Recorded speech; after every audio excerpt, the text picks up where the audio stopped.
There's been a lot of speculation, especially on the part of the right wing of the ideological spectrum, of what's going on with this Renee Good shooting, and a lot of jumping to conclusions, and honestly, surprisingly, very quick to defend the state, which is something I don't think I've seen from the right wing in this country in some time. The don't tread on me folks. Anyways, here is an ex-user named Kaizen who is pretty prominent on the platform, I would say. He gets retweeted by Elon, etc. And he made a video showing how Jonathan Ross was justified in his murder of Renee Good. Well, he has since come out and issued an apology, and he writes the following. I was wrong. I made a mistake in my analysis of the ICE killing of Renee Good. I rushed to conclusions. I let my bias get the best of me, and I'm sorry. Let's play his video and hear what he has to say in his rethinking of this whole incident. I made a mistake, and I want to apologize and make a correction. Yesterday, I released a video on the incident where ICE killed Renee Good. I made the point that Renee's death is a tragedy and that she put herself in harm's way by making poor choices. But here's the most important thing I missed. I scrutinized her a lot, but didn't scrutinize the officer enough. Look at this clip. To my eye, the car is moving, but it looks like the officer also moves into the path of the car.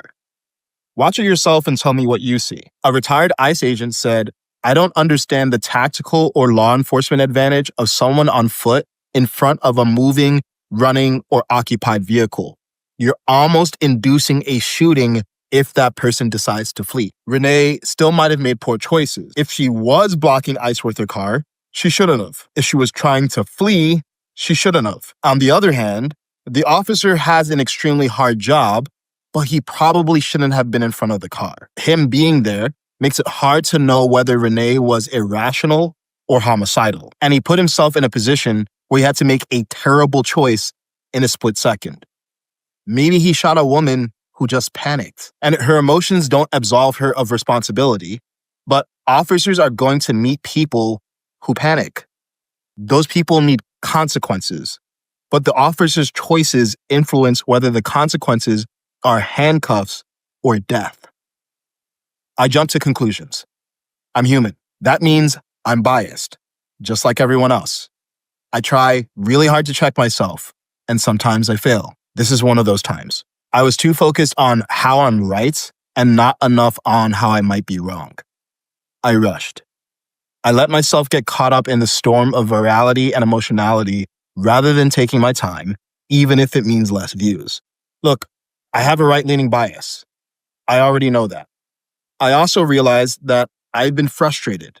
Frustrated that often the powerful get all the blame while personal responsibility is ignored. And that's why I fixated on Renee's behavior, because I felt others were totally excusing it. But it's also true that with great power comes great responsibility. An officer has training, authority, and a gun. That means he has more responsibility. So it's human to feel frustrated, but it's irresponsible of me to let it cloud my commentary. This is still a developing story, but the lessons I've learned will change.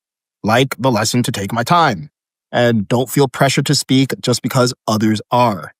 And make the best argument for both sides before I choose one. And sometimes it's better to be later and right than early and wrong. This wasn't my best work. So, I'm sorry. He goes on to write 3 more corrections. I said mainstream media wasn't showing the second angle. That's false. NYT showed it. That was conspiratorial framing on my part. 2, I said her car made contact with the officer. I should have said appears to show contact. The footage isn't clear enough to me, stated as fact. 3, I said if your car contacts an officer while fleeing, deadly force is justified. That's overly simplistic. The legal standard requires belief of imminent threat and considering alternatives, not just contact while fleeing. Now this, I think I mentioned at the outset, Elon Musk retweeted his original video, basically blaming Renee Good for her own death. And I very much doubt that Elon retweeted the second video, as what would we expect. And of course, his second correction video is going to receive a lot less attention, etc., etc., etc. But I want to give Kaizen some credit where it's due. I think it's very rare to see someone, especially in on the right end of the spectrum these days within the MAGA ideology, to actually come out and admit when they're wrong. I mean, it's unheard of. You never see it. So I want to give it credit where it's due. And one thing I also want to mention is one of his main critiques of Jonathan Ross, the agent, is that he said he appeared to move towards into the path of the car. This is exactly what we were showing you guys in one of our recent videos covering the new angle that was released showing the footage from another neighbor down the street from their ring cam.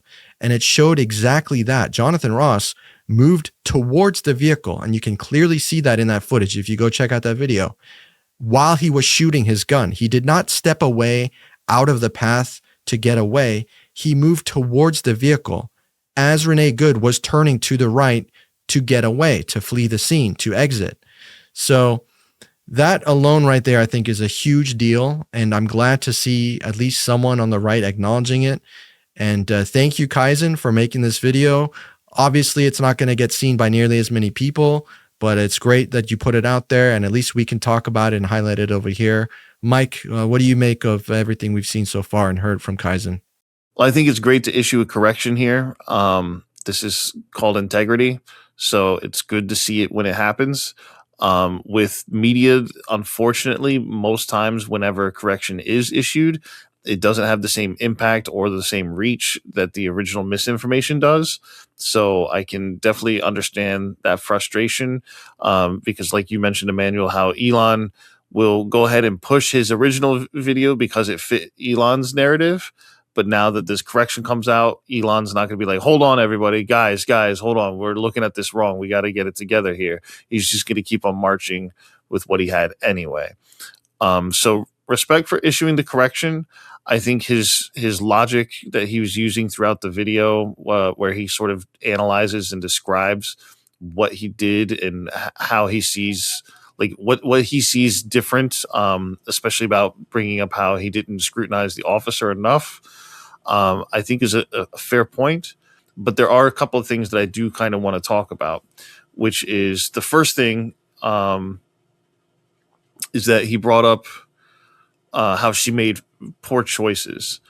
And you could argue that, I think, because obviously if she's parked sideways in the street like that, even though she wasn't blocking traffic, you could argue that she tried to block traffic, whatever. It's a traffic violation, to say the least, right? So, okay, technically speaking, she's breaking the law. It would be a civil case, not a criminal case, whatever distinctions, everybody wants to distinguish about. But the point is, okay, she's doing something wrong here in terms of the law, but I think that, paying a ticket for the traffic violation is well worth what she's doing to protect her neighbors and things like that. So, but even if you disagree with me on that, even if you think it doesn't matter, she still broke the law, it's not worth the death penalty.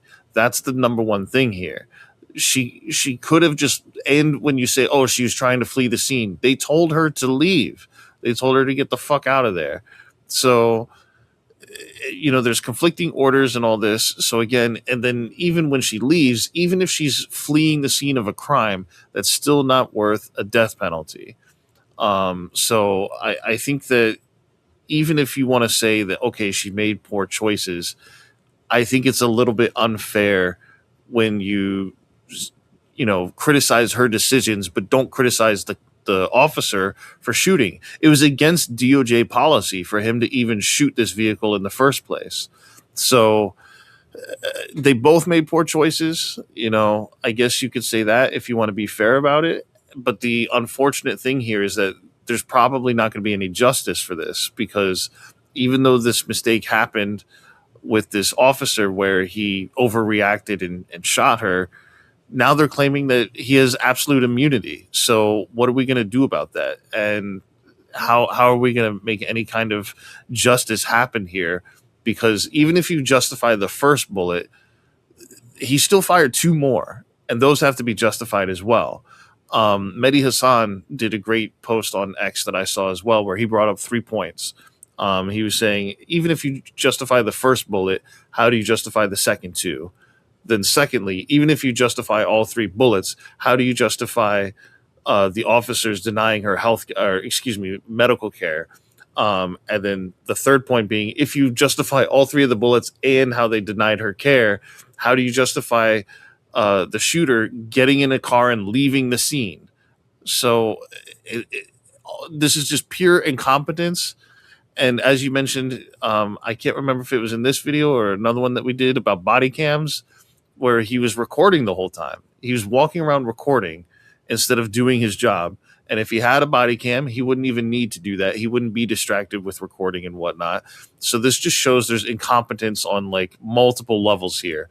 So to just say that, oh, well, she just made poor choices and leave it there, I think is a bit unfair. And then the last thing that I just want to say is that when you mentioned the "don't tread on me" crowd earlier, Emmanuel, I think that that's a really good point too, because the whole thing is "don't tread on me," but now that narrative is sort of shifting to "comply or die," which is like a very odd transition to see happen because they're antithetical to each other. But I think one thing that's kind of interesting to highlight, or at least the way it stands out, is with the whole "don't tread on me" statement. It comes down to "don't tread on me." Treading on others, that's fine, but don't tread on me. So that seems to be how this is kind of playing out, which is not that surprising to see, but it's definitely we need to see more people from the right come out and condemn this, and I'm glad that this influencer has definitely at least made an attempt to do so and actually stand with the facts instead of just going with whatever narrative is being pushed.